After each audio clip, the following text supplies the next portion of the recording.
Welcome everyone, I'm Grace Kuriakanja and this is Africa Matters. Now neither the Sudanese army nor the paramilitary group Rapid Support Forces want to give an inch after 17 months of war, and caught in the crossfire are more than 50 million people who are facing what the UN calls the world's largest hunger crisis. That means over half of them have nothing to eat for more than a day.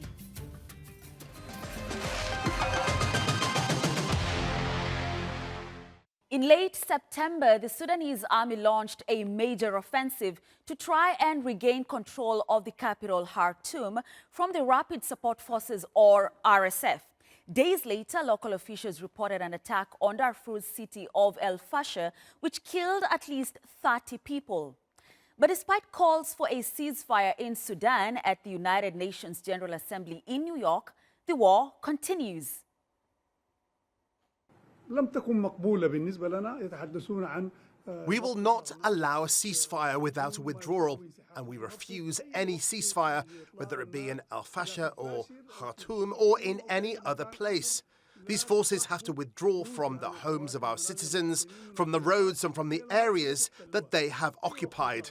Any ceasefire without a withdrawal would have no value and no meaning, because our citizens will not return if these forces remain. The leadership of the Sudanese armed forces, in alliance with the leaders of the old regime, has continuously sought to obstruct efforts to make the political process successful, which was on the verge of completion had it not been for their betrayal and dragging the country into a destructive war. Now let's go to Khartoum and get the very latest from Momen Al-Maki. This is a battle for control of the capital and the Sudanese army's biggest military operation in months. Their advance in the north of Khartoum has been met with a heavy response by the Rapid Support Forces. They've targeted the last army holdout in another part of the country, El Fasher, the capital of North Darfur. It's clear that the Sudanese armed forces began to change its plan in the battle with the Rapid Support Forces, and it took an offensive approach instead of the defensive approach it had been adopting for a year and a half. It did not attack directly or strike the Rapid Support Forces. Residents of the areas liberated by the army are hoping it signals the end of the alleged abuses suffered under the Rapid Support Forces. The violations are multiple and very complex.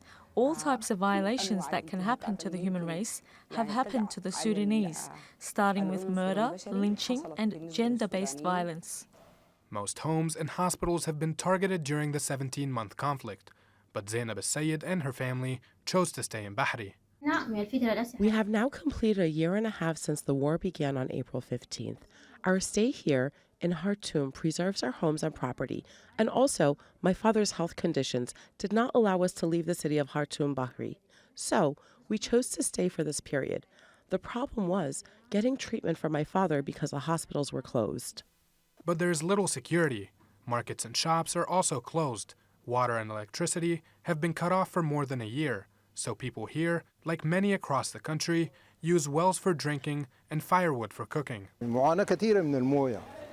We are suffering badly from water, and all the people here in Bahri are suffering from water, and we didn't have electricity. It came only 3 days ago. We were in extraordinary darkness. In Khartoum, sounds of guns continue to fill the air, killing any hope for peaceful solution anytime soon. Sudan has not only seen more people displaced than anywhere else, it is also the world's largest hunger crisis. The UN Office for the Coordination of Humanitarian Affairs has mapped out areas facing food insecurity and acute malnutrition in the country. Sudan is either at a crisis or emergency level. Almost everyone in Darfur, Khartoum, and parts of Kordofan is going for days without food. Their livelihoods have been wiped out. Rupert Stone brings us that story. Months ago, Tia was between a rock and a hard place. She has 14 children and had to choose which ones to take with her when she fled from her home in Kadugli, South Kordofan, and which ones to leave behind. She decided to carry 3, including 12-year-old Khalil. He was eating tree leaves. There isn't any food that's suitable for human consumption. You can only eat things that aren't good for you. The only thing we can do is cut the tree leaves and boil them in hot water so he can digest them. We couldn't eat like normal people. While crossing the Nuba Mountains on foot, a worn-out Khalil tripped and fell and badly injured himself. They eventually made it to an area in Boram County, and after 2 days, Khalil was admitted to hospital to treat his ruptured intestine. But he was given 2 days to live. It's a desperate fight to survive for many like Raous, another displaced woman from Kadugli. Every morning, she and other women from here trek to a forest to pick leaves. They've often had to eat the leaves raw. And when they can, they cook the leaves by boiling them and sprinkle them with tamarind seeds, just to make them taste less bitter.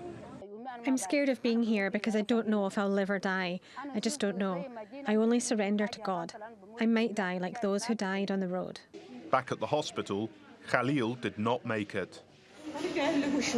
What brought me here? I wish we had stayed in Kadugli with the rest of my kids, so we could have all died together. He needed an operation, but because of his malnourished state, doctors said he was too weak to fight off an infection. War in Sudan has made it impossible for farmers to plant crops, and food aid has also been blocked from reaching millions of starving people. And if access had been easy, perhaps Tia could still have all her children with her. Rupert Stone, Africa Matters. Right, let's hear more from Lenny Kinsley. She is the head of communications and spokesperson for the World Food Programme in Sudan. She joins me from Nairobi, Kenya. Lenny, thank you so much for joining us. Thank you so much for having me. Straight on, Lenny, I mean, just what has made Sudan the world's largest hunger crisis? So the ongoing conflict in Sudan over the last now 18 months has triggered the world's largest hunger crisis. Famine has been confirmed in parts of North Darfur. Another 13 areas are at risk of famine. And WFP is on the ground trying to save lives every day, and we have been since this war started, but it is an extremely challenging situation. The needs are immense, and the scale of the needs are so high, with 25 million people facing acute hunger, or 1 in 2 every Sudanese. But WFP is on the ground saving lives, delivering emergency food assistance wherever we can. Right, and that's the point, Lenny, because you said, you know, famine has been confirmed, and indeed it has been confirmed. A report by Famine Review Committee showed that it's been confirmed in one of Darfur's largest displacement sites. That's the Zamzam camp. But, you know, Lenny, the government, the Sudanese government denies this. They say there is no famine. There is no famine in the country. I mean, so what is the impact of that? How does that affect the both national and the global response? So the famine was confirmed by the international recognized Famine Review Committee. That is a independent body of experts. And as WFP, we align with these results, and we deliver where the needs are the greatest. And in this case, it is in Zamzam. It is also in the other risk of famine areas. There are 13 different locations, actually around 1.5 million people are at risk of famine or facing famine today, and we do face access constraints. This is actually one of the most difficult places for humanitarians to work, but we do have trucks moving every single day with assistance for thousands of people on a daily basis. And this month alone, we've reached nearly 2 million people with emergency assistance. We're supporting community kitchens in Khartoum, where 175,000 people per day are receiving hot meals, and we're really overcoming these challenges so that we stand there for the Sudanese people and provide them the help they so desperately need. Let's talk more on these challenges for, you know, the access to aid for the people in Sudan, because there were some borders that had been blocked, but I'm aware the Chad border to Darfur has been reopened, and therefore it's now easier. But like I said earlier, Lenny, the government denies there is famine. So how does this hinder your operations? How does this hinder your service provision to Sudan and to the people that are in so much or in dire need? Well, so it's more so that the access challenges posed by both warring parties are interfering with assistance. Because as WFP, we make our own plans on who needs to be assistant, and we follow the data and reports that we are receiving.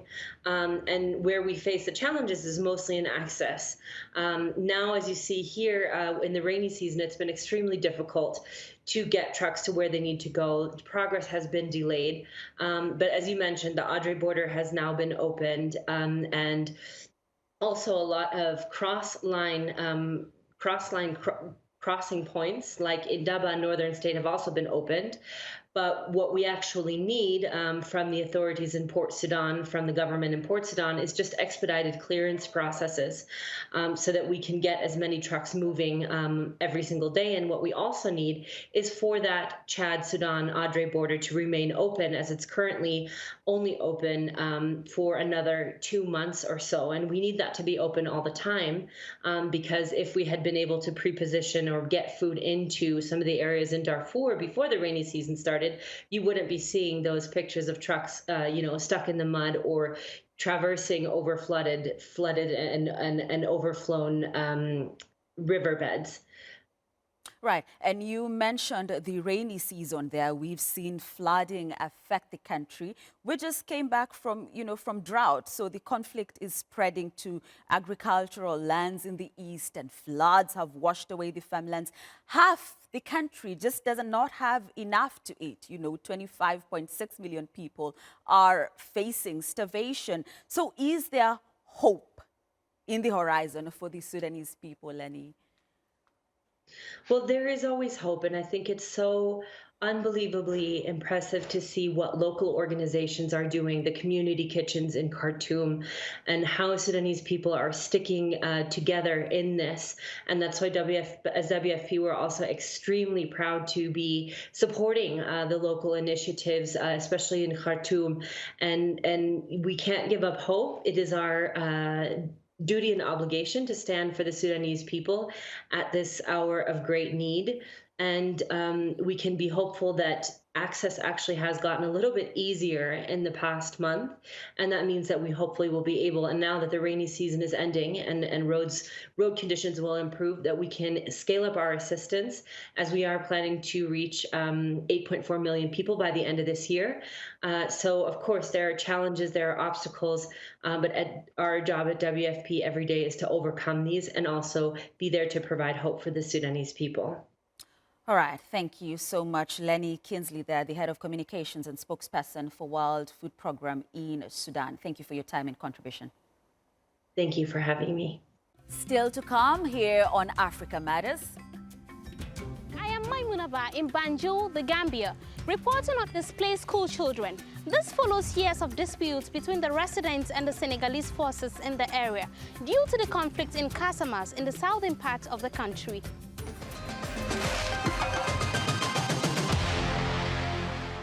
We now head to the site of one of Africa's longest-running conflicts at the border between Senegal and the Gambia. The Senegalese government has been fighting separatists in the Casamance region for decades, often uprooting thousands of residents from their homes. Despite a peace deal signed 2 years ago, many schools have remained shut, leaving hundreds of children with shattered dreams. Mayaba reports. In the remote village of Campant, in the western part of the Gambia near the Senegal border, a slimmering conflict has altered the lives of many.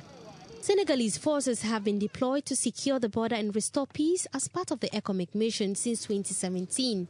But the challenges remain complex.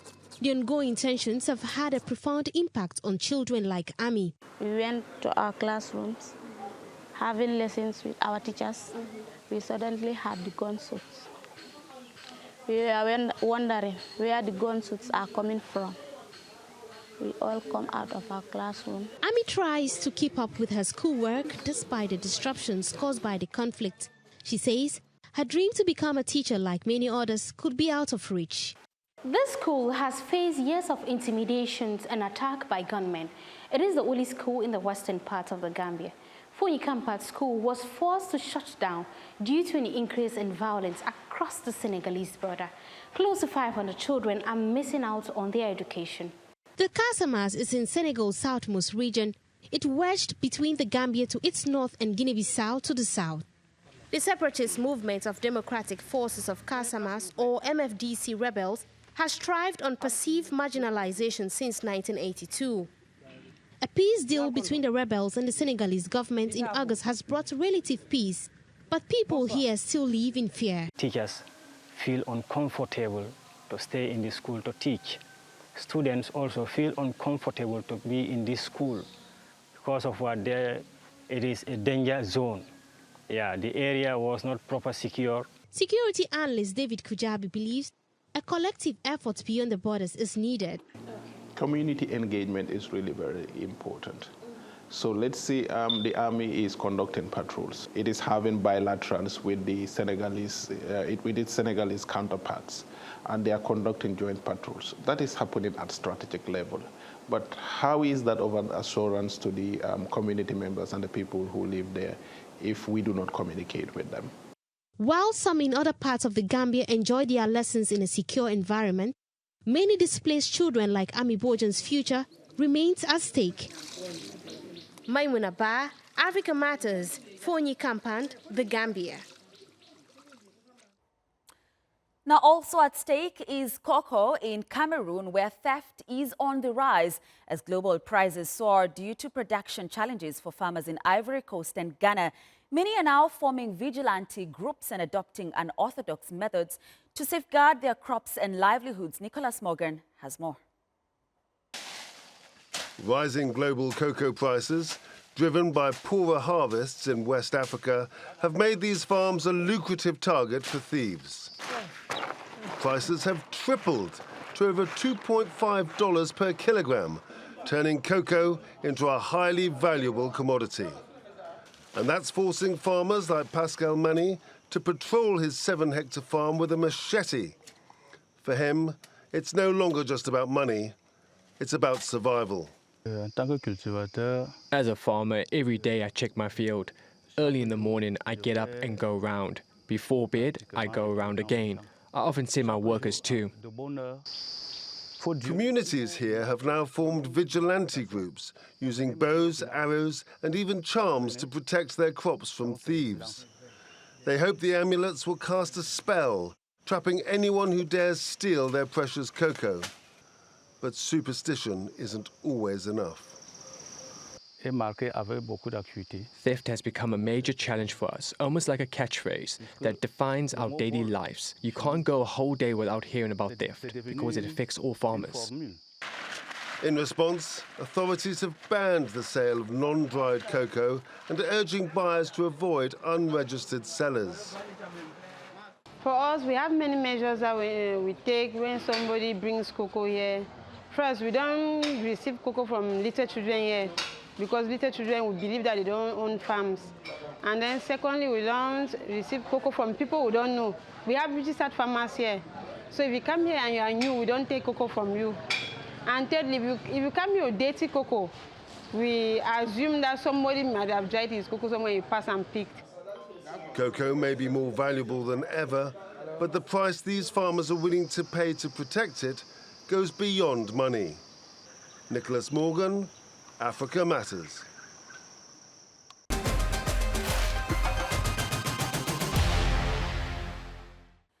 Rwanda is facing a critical health crisis with its first confirmed outbreak of the Marburg virus, a deadly Ebola-like disease that has claimed the lives of 8 people. Health officials have now banned hospital visits of infected patients, and they're restricting funeral crowds to stop its spread. Diana Iriza reports from the capital, Kigali.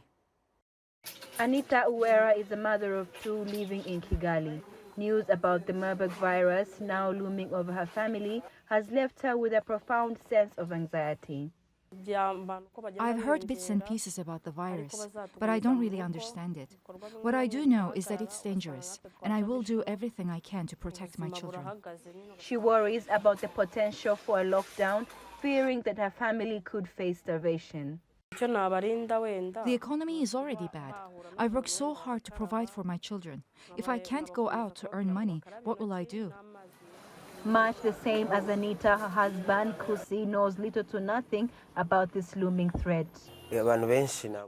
Many people here don't know what Marburg is.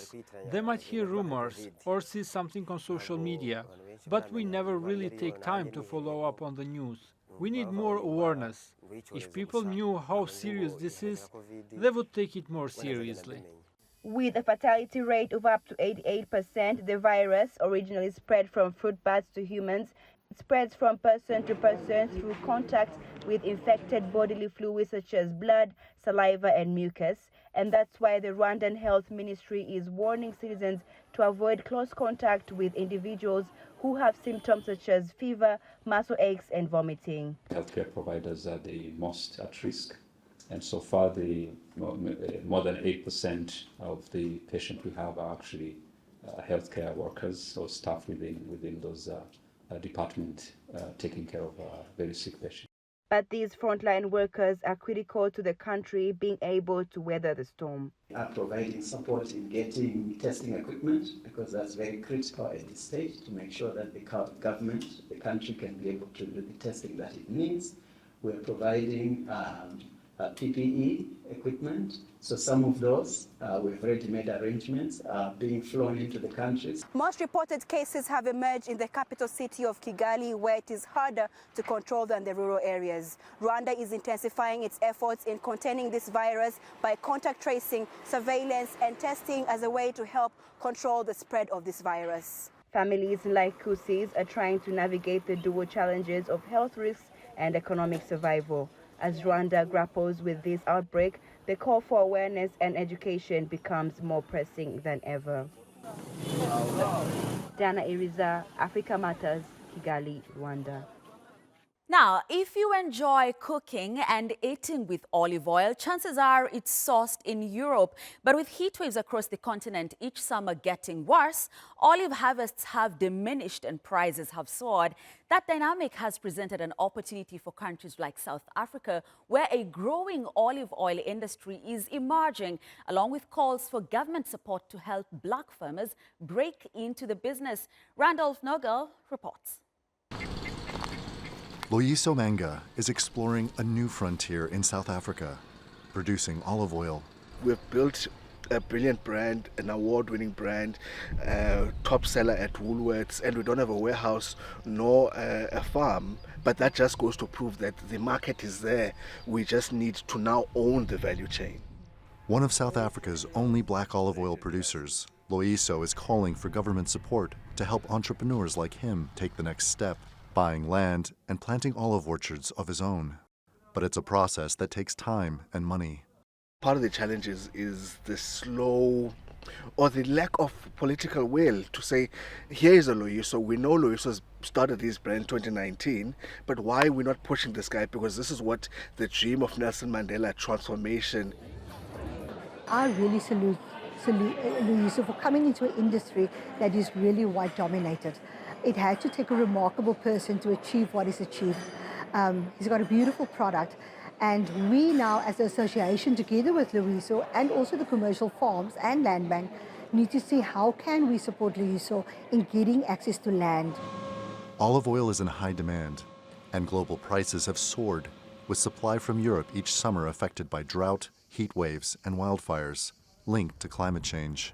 With poor crops in Italy and Spain, heat waves in Europe, which leads to lower production volumes in Europe. That has a big impact on what's happening in South Africa currently. We're sitting with an industry where the demand for olive oil globally is as needed, and it's a high demand. And we've also got a shortage in supply. We, in South Africa, we produce about 2 million liters of olive oil, and mostly extra virgin olive oil in our country.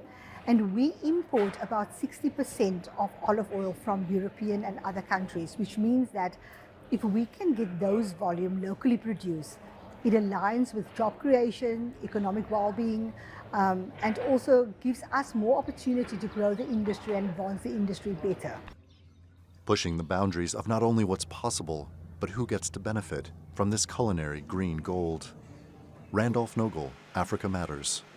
That's our show this week. Share your thoughts and suggestions about the stories you've seen on this episode, or ideas on what you'd like us to cover on YouTube or on X using the hashtag Africa Matters. Thanks for watching, and it's goodbye from me, Grace Korea Kanja.